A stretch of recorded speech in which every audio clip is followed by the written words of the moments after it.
Once Shannon slid his underwear off, this girl would position herself at the end of the bed, and then Shannon would put his feet in the air and he would spread eagle. And then this girl would start doing you know what, you know where, committing all types of atrocities while Shannon's sharp ashy heels were spread up in the air. No, not Uncle Shay. You never, as a man, want the palms of your feet pointed towards the ceilings. God damn! All right, guys, there's been some major updates with the Shannon Sharpe case.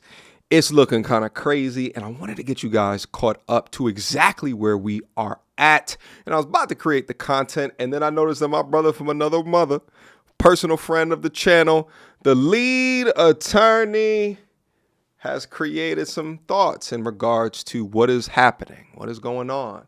So I thought it'd be a fantastic opportunity to go through them. In case you guys are unfamiliar, he is a 20-year divorce attorney that has taken all of his talents and then brought them up to YouTube. So very smart brother, very informed brother, and I wanted to be able to go through his thoughts together. So without further ado, we have an update on this Shannon Sharpe case. You will remember that Shannon Sharpe is being sued for $50 million by a 23, 24-year-old woman who was sending him texts saying, hey, I know you want this big, juicy backside, $25,000 per cheek. Right. Sending him texts saying, hey, where's the cash? She's got video of both of them engaging in intimate relations, and Shannon Sharpe is fighting for his career for that information not to get out. Now he's being sued for $50 million.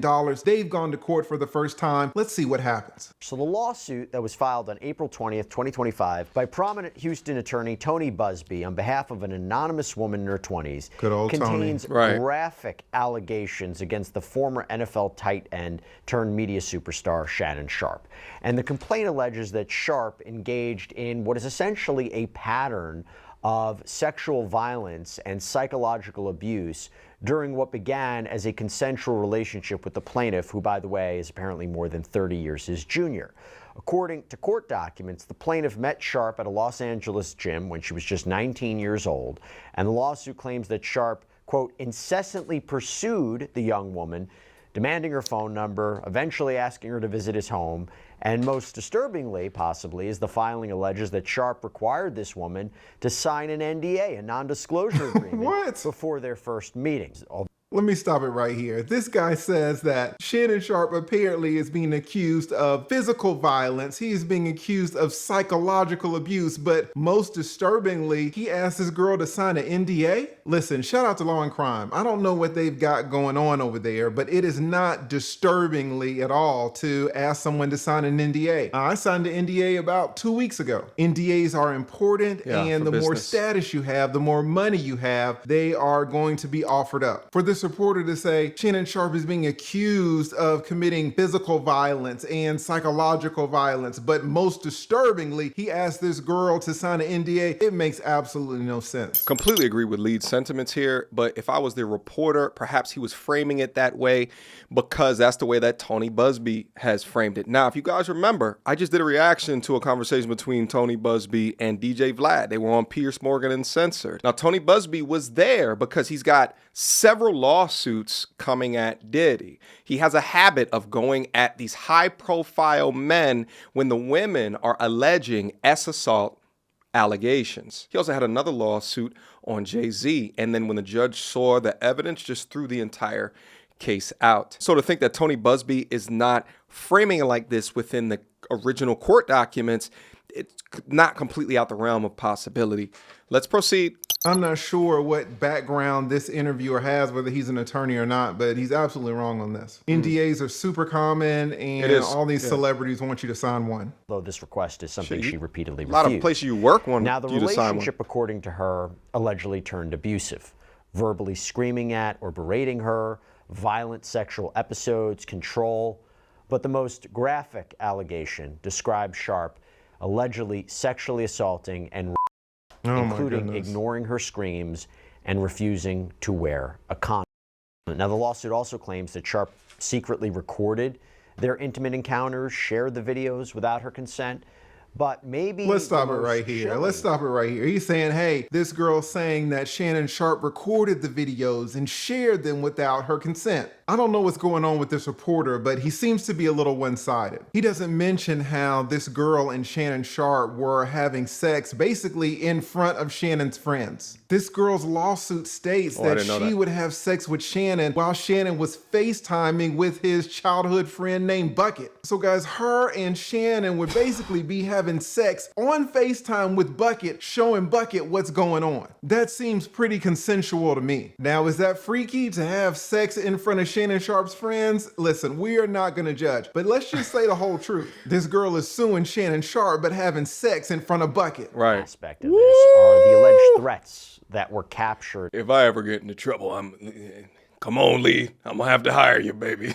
I need some good representation, you know what I mean? In audio recordings that were released by Tony Buzbee. In fact, in one clip, a voice identified as Sharpe's can be heard saying, "If you say that word one more time, I'm gonna bleep and choke the bleep out of you." That's the relationship that they had. Now, the woman, allegedly the plaintiff, they had a sub-dom relationship. Then can be heard saying she doesn't want that, while the voice resembling Sharpe responds, "Yes, you do.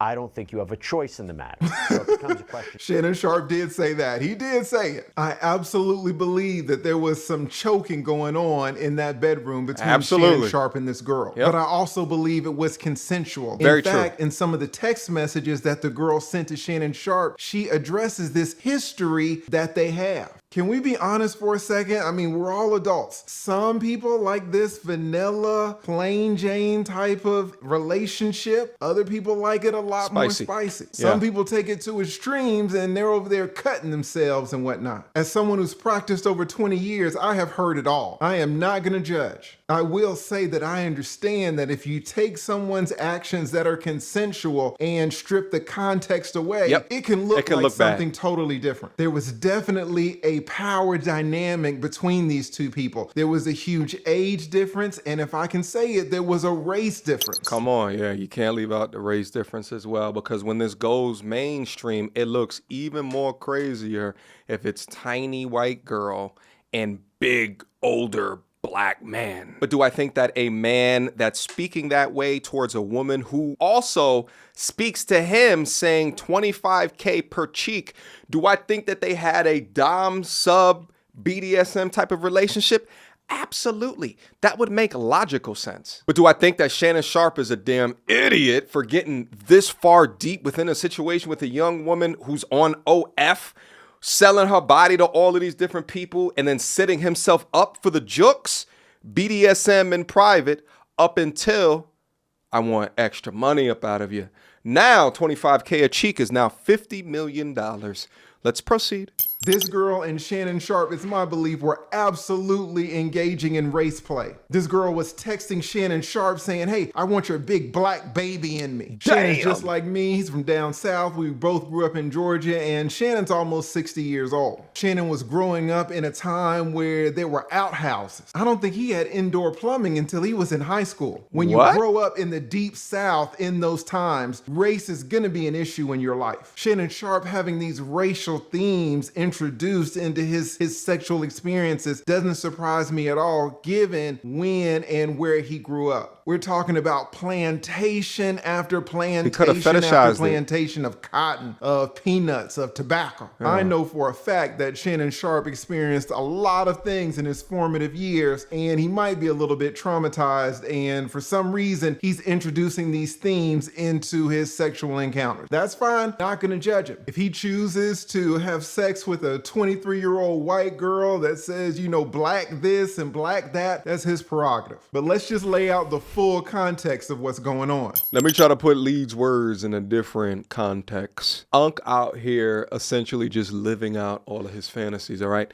If you grow up in the Sahara Desert and then you move to a place that is overflowing with water, in some cases, it's only natural that you drink as much as what you can and as often as what you can. But you better be sure that the person that is giving you the water isn't a damn scammer, because Shannon played right into her hand, hook, line, and stinker. Let go. Do you take that literally?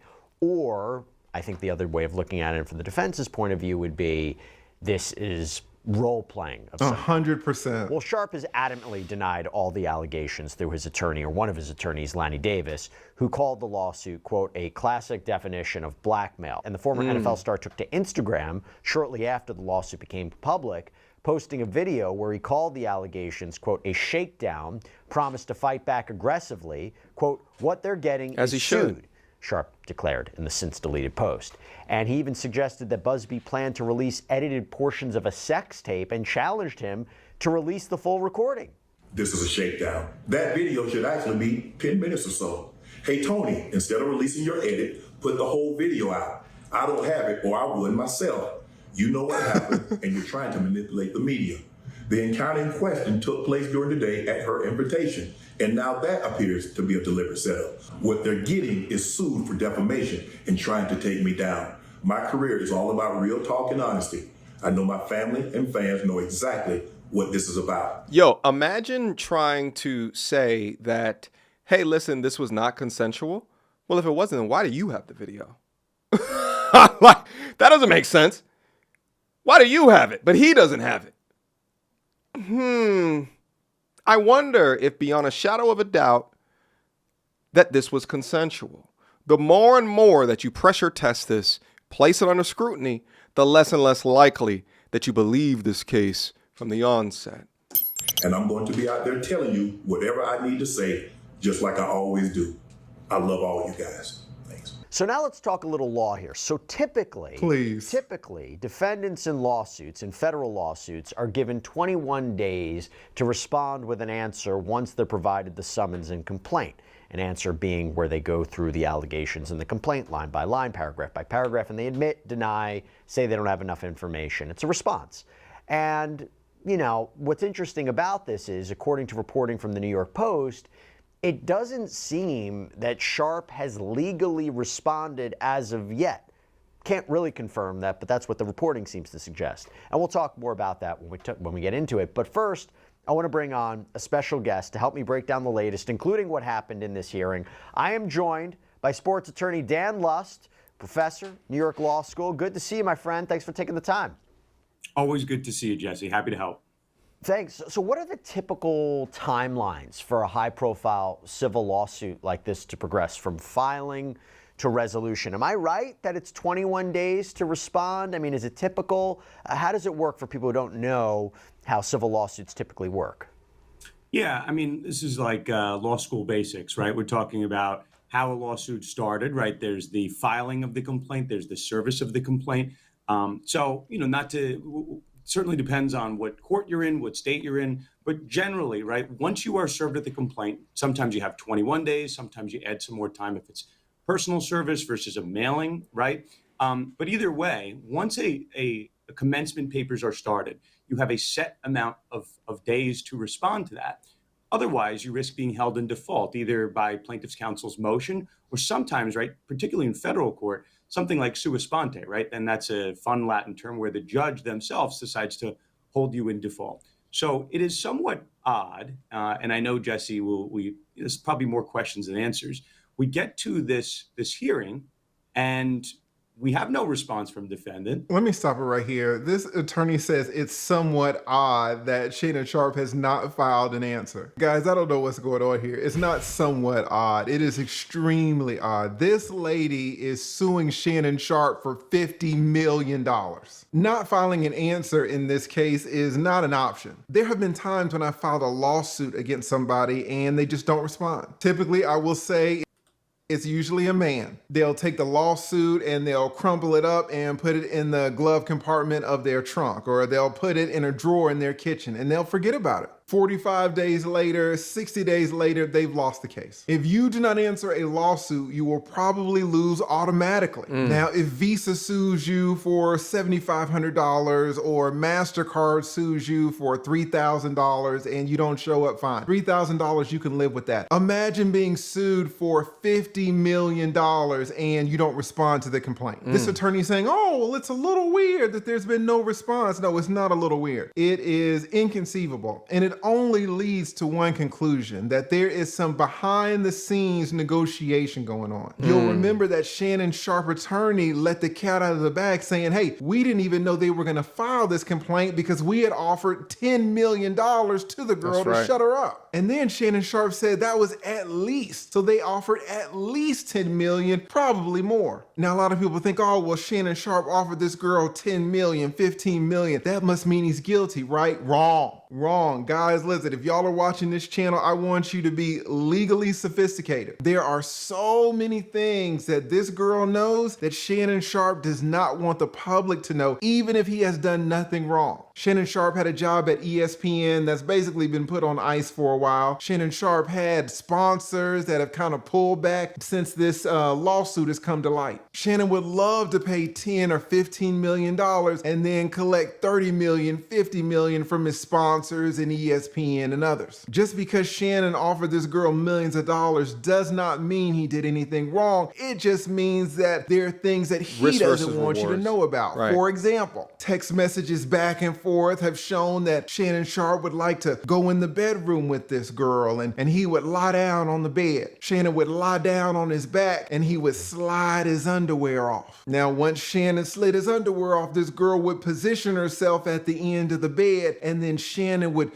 put his feet in the air and he would spread eagle. And then this girl would start doing you know what, you know where, committing all types of atrocities while Shannon Sharpe ashy heels were spread up in the air. No, not Uncle Shay.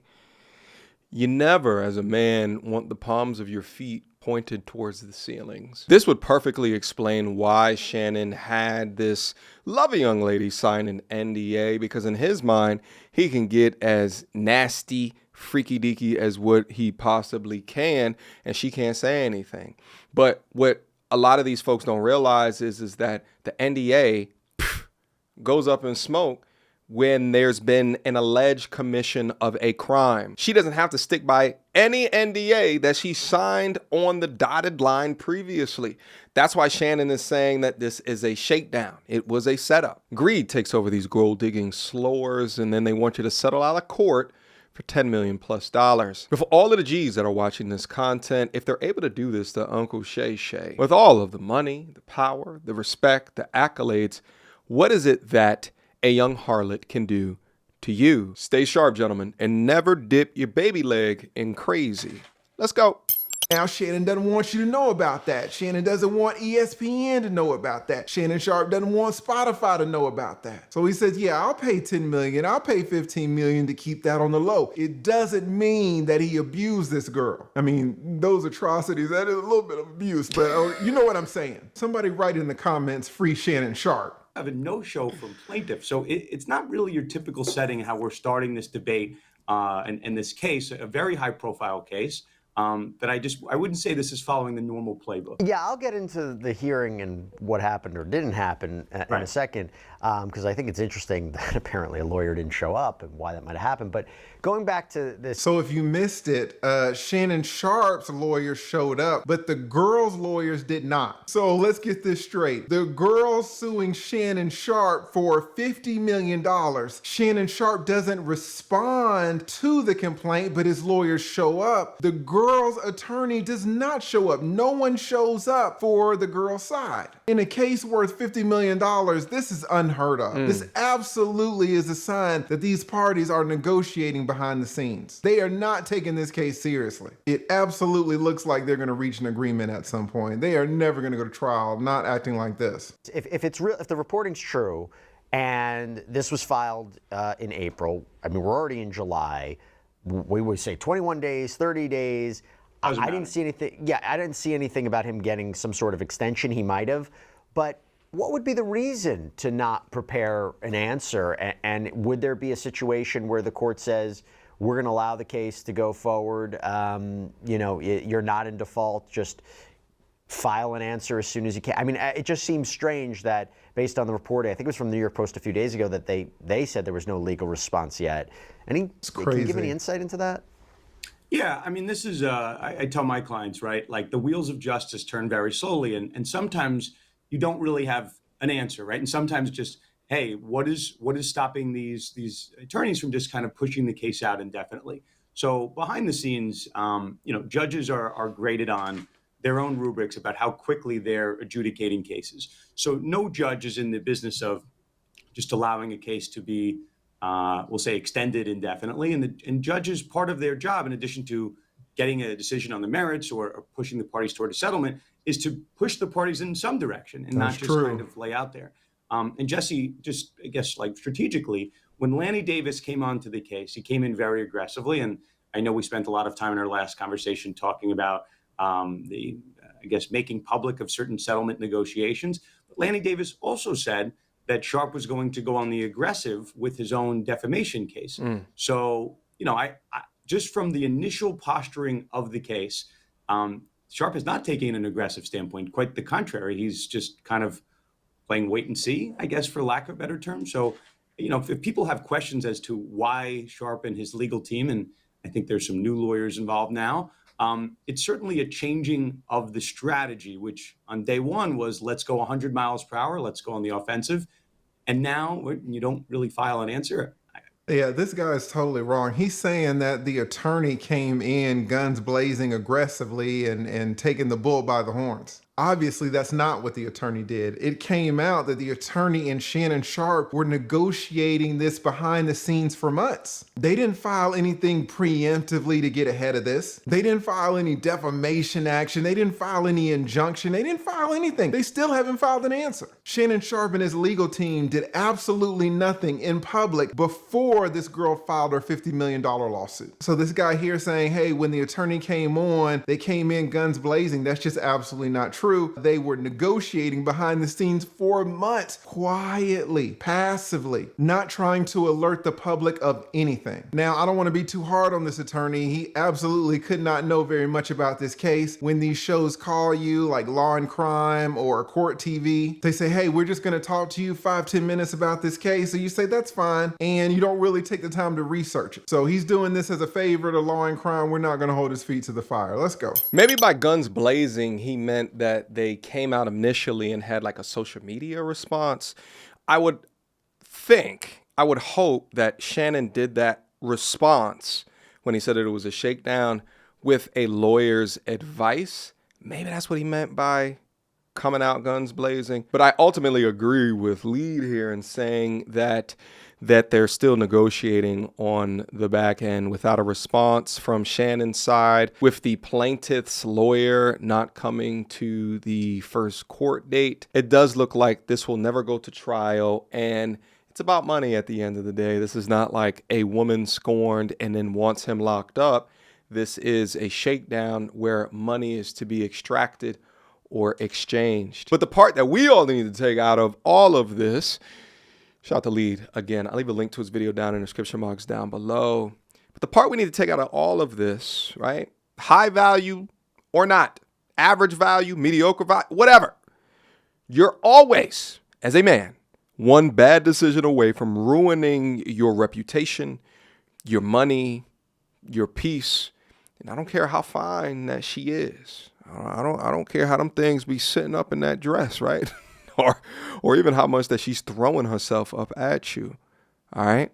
Your discipline is what will protect you in the long run. And what's also crazy about all of this is that, if you were to think about, I guess crazy may not be the right term for this, right? If you were to think about an institution that might be saving Shannon Sharpe for at least this degree of scrutiny or this happening to him, would be marriage or even a long-term relationship.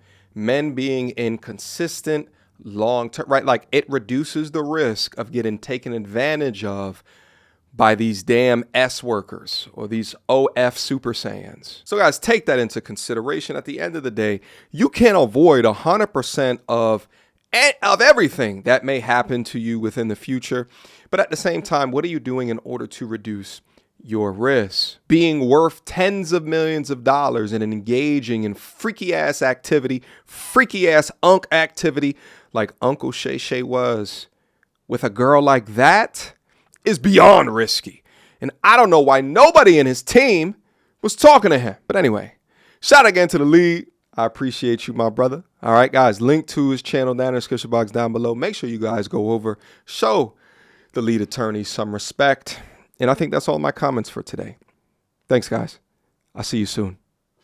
Peace. She belongs to the street. Girl, don't hold my hand. You a mattress actress on the OnlyFans. Get your money, girl, but damn, how is that your only plan? What you gonna do when you get too old to strip and dance? Get up out your echo chamber screaming period and yes. You a low down dirty woman if you try to get knocked up by a